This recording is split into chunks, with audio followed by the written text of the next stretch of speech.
This is the story of how a royal communications aide's court testimony revealed that Meghan Markle strategically crafted a private letter to her estranged father, knowing it might be leaked to the press. In November 2021, Jason Knopf provided a witness statement that exposed text messages and emails showing Meghan's careful planning behind what appeared to be a heartfelt plea to Thomas Markle. But the truth turned out to be far more complicated than anyone expected. Before we go any further, let me clear something up about the sensational headlines you might have seen. Jason Knopf was not a senior member of the royal family. He was a communications secretary and aide who worked for the royal household. What he revealed wasn't evidence of a plot to destroy anyone, but rather a calculated approach to managing a deeply personal family crisis under the scrutiny of the global media. With that context established, let's examine what actually happened.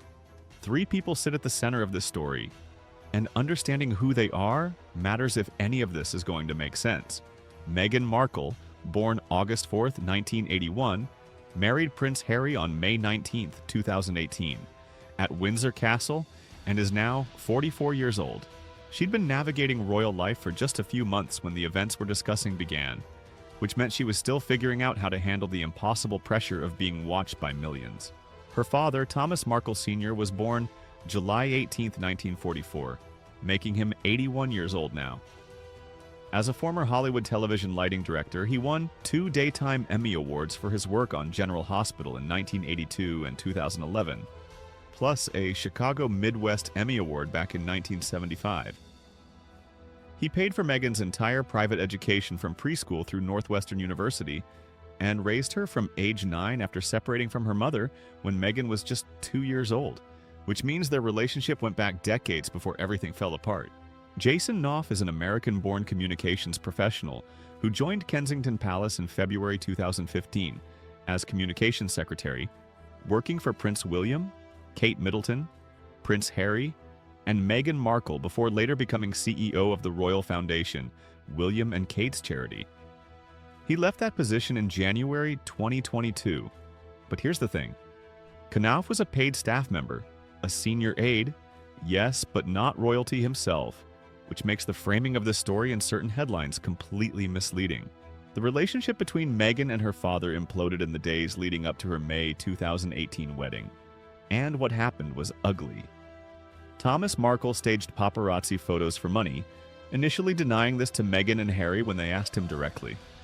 The Mail on Sunday exposed the staged photos using CCTV footage, creating a massive scandal just as the world was preparing to watch a royal wedding, and turning what should have been a celebration into a tabloid feeding frenzy. The stress contributed to Thomas suffering 2 heart attacks and undergoing heart surgery, which meant he couldn't attend Meghan's wedding, even if he'd wanted to. King Charles, then Prince Charles, walked Meghan partway down the aisle instead, and Thomas later claimed he was never sent a formal invitation, though nobody's been able to verify that claim. This wasn't just a family embarrassment, it was a global spectacle broadcast to hundreds of millions of people. The staged photos and subsequent revelations dominated headlines worldwide during what should have been a celebratory time. And the betrayal Meghan felt was compounded by the fact that her father had lied about it directly to her and Harry when they confronted him. 3 months after the wedding, in August 2018, Meghan decided to write to her father, but this wasn't a spontaneous outpouring of emotion written late at night in a moment of weakness. She consulted with Jason Knopf about the letter's wording, and the text messages Knopf would later reveal show just how carefully she approached every single word. The letter ran 5 pages long, with pages deliberately numbered, 1 of 5, 2 of 5, and so on, to show the full length if it was ever published. Even more telling, Meghan ended each page mid-sentence. And this wasn't an accident or a stylistic choice. She wanted to prevent anyone from publishing partial excerpts that could be taken out of context or used to mislead readers about her intentions, which meant she was thinking like a lawyer before she even knew she'd end up in court. In text messages to Knopf, Meghan stated outright, "Obviously everything I have drafted is with the understanding that it could be leaked, so I have been meticulous in my word choice." She even asked whether she should call him Daddy in the letter, noting it would pull at the heartstrings if it leaked, which shows she was thinking about public perception even while writing to her own father. After completing the letter, she told Knopf she felt fantastic, and added something that would come back to haunt her. If he leaks it, then that's on his conscience, but at least the world will know the truth. She also wrote that she toiled over every detail which could be manipulated, treating the letter like a legal document as much as a personal plea. Why go to such lengths when writing to your own father? The text messages revealed multiple motivations, and reconciliation was only part of the picture. Meghan wanted to demonstrate to the royal family that she was taking action because she felt Harry was receiving constant berating from his family about the Thomas Markle situation, with them repeatedly suggesting she should just go see him and make it stop. She wrote to Knopf, "His family seemed to forget the context and revert to, can't she just go and see him and make this stop?" Which meant she felt trapped between her father's behavior and the royal family's expectations. The letter served a dual purpose that was both genuine and strategic.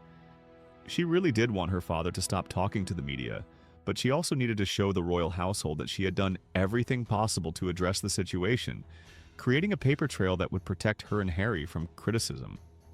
If the letter leaked after that, she would have the moral high ground and documented proof that she had tried, turning a family crisis into a public relations opportunity whether she wanted to admit that or not. Jason Knopf later stated in his witness testimony, "The Duchess wanted to make sure that if the letter became public, it would assist with setting out her perspective on the problems with her father's behavior," which is about as clear as anyone's been about what was really going on. In February 2019, 6 months after receiving the letter, Thomas Markle gave it to the Mail on Sunday, which published substantial excerpts and turned the private family dispute into front-page news. For Thomas, he later said the letter felt like a dagger to the heart rather than an olive branch, which tells you everything about how differently they interpreted the same 5 pages. Meghan sued Associated Newspapers Limited for breach of privacy and copyright infringement, launching a legal battle that would stretch for years. The case became the vehicle through which all the behind-the-scenes strategizing would eventually become public knowledge, exposing the very calculations Meghan had made when writing it. The irony is profound and almost tragic. Meghan had written the letter anticipating it might leak, carefully crafting every word for potential public consumption. But when it actually did leak, she chose to fight the publication in court. That fight would ultimately expose the very strategic thinking she had employed when writing it, revealing to the world that the heartfelt letter to her father had been composed with an audience in mind from the very first draft. Jason Knopf's bombshell testimony. In November 2021, as Meghan's case went to the Court of Appeal, Jason Knopf provided a witness statement for Associated Newspapers Limited's appeal that changed everything.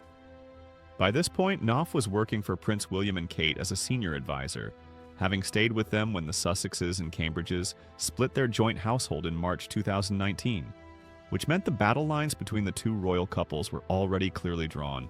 His statement revealed those private text messages and emails about the letter, but that's not all it exposed. Knopf also provided evidence about Meghan and Harry's cooperation with the biography Finding Freedom by Omid Scobie and Carolyn Durand, opening up a completely separate issue that nobody saw coming. An email from December 2018 showed that Knopf had spent close to 2 hours with the book's authors, and Harry had written, "We have to be able to say we didn't have anything to do with it." The problem was that Meghan had previously denied cooperating with the authors through her lawyers during the court case, creating a situation where she'd either lied to the court or conveniently forgotten extensive communications about helping with a biography. When confronted with Knopf's evidence, Meghan apologized to the court, saying she had forgotten these exchanges. But that admission was particularly damaging because it suggested either a convenient memory lapse about detailed conversations or a deliberate attempt to mislead the court. Neither explanation looked good, and the apology only drew more attention to the contradiction. Knopf's involvement with the Sussexes had soured even before the letter was written, and what he said about Meghan's workplace behavior adds another layer to understanding why he would later testify against her. In October 2018, he sent an email to Prince William's private secretary raising bullying allegations, stating bluntly, "I am very concerned that the Duchess was able to bully 2 PAs out of the household in the past year. These allegations would later be investigated by the palace, though the results of that investigation have never been made public and probably never will be." The timing matters here. Knopf was expressing serious concerns about Meghan's workplace behavior just weeks after helping her craft the letter to her father, which meant he was already documenting problems with the Duchess while still working for her. This context adds another dimension to understanding why Knopf would later provide testimony that was damaging to Meghan, and why he might not have felt conflicted about doing so.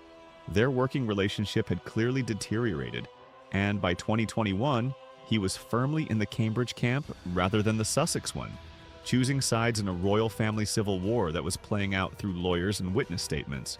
When Knopf's testimony became public, Meghan's lawyer Jenny Afia made a striking claim in the Harry and Meghan Netflix documentary in 2022 that accused Prince William directly.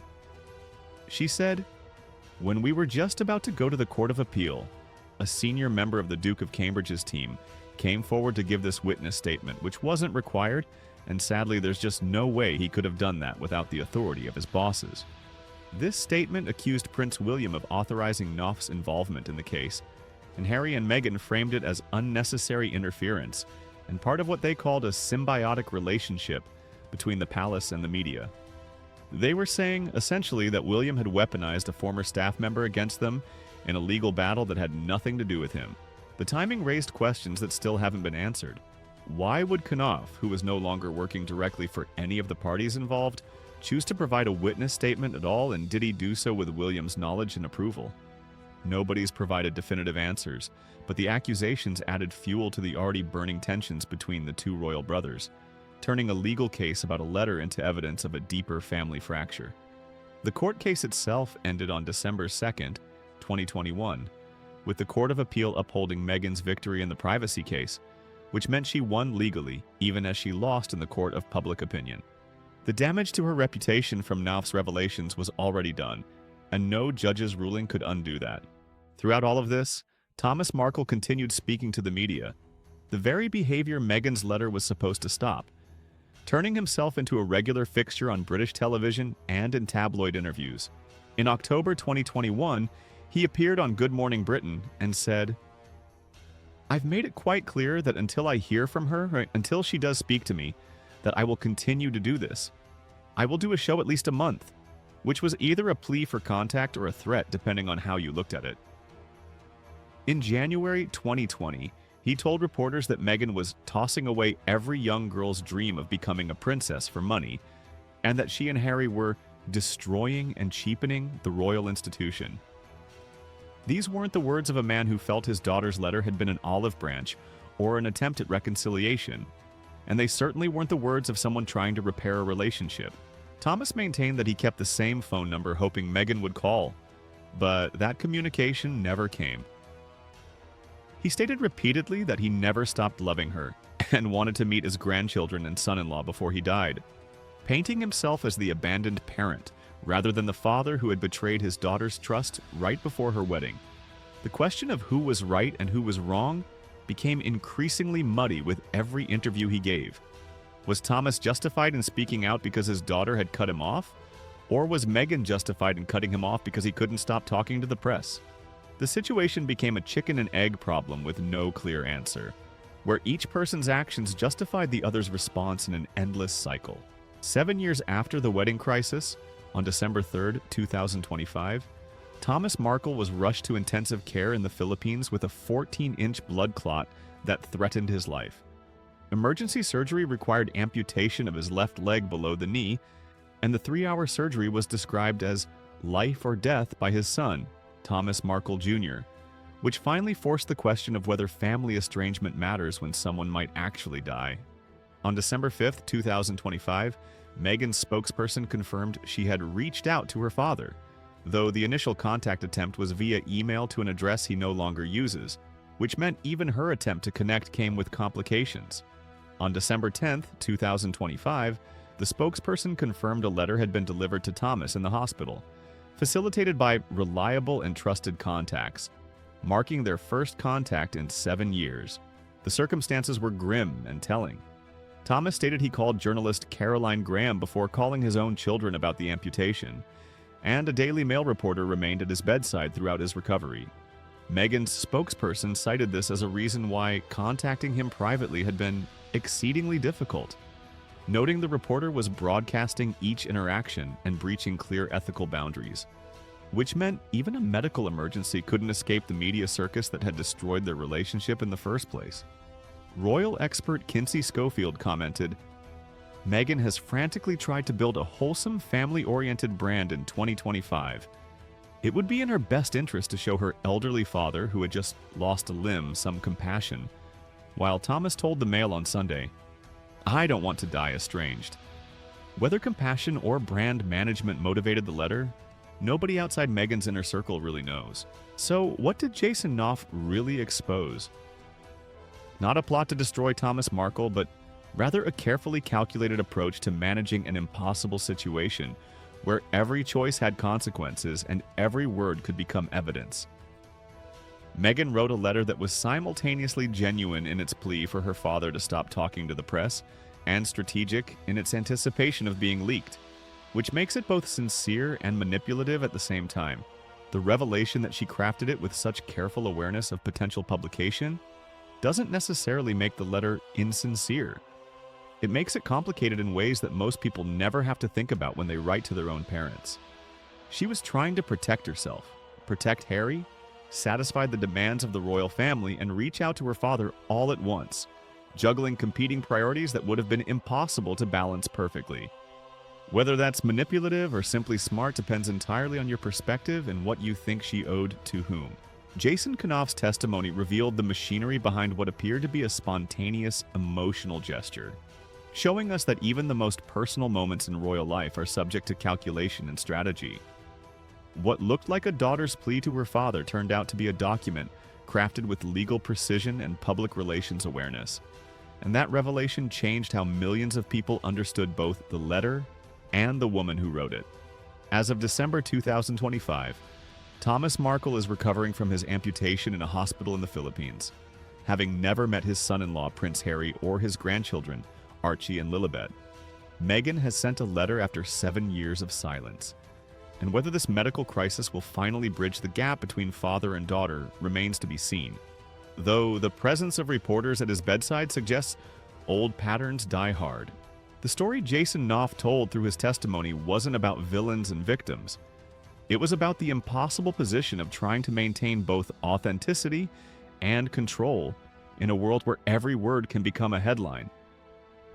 And that's the real plot that was exposed. Not a scheme to destroy, but the exhausting reality of life under constant scrutiny, where even reaching out to your own father requires a communication strategy. And every gesture of love gets filtered through lawyers and public relations professionals before it reaches the person it's meant for.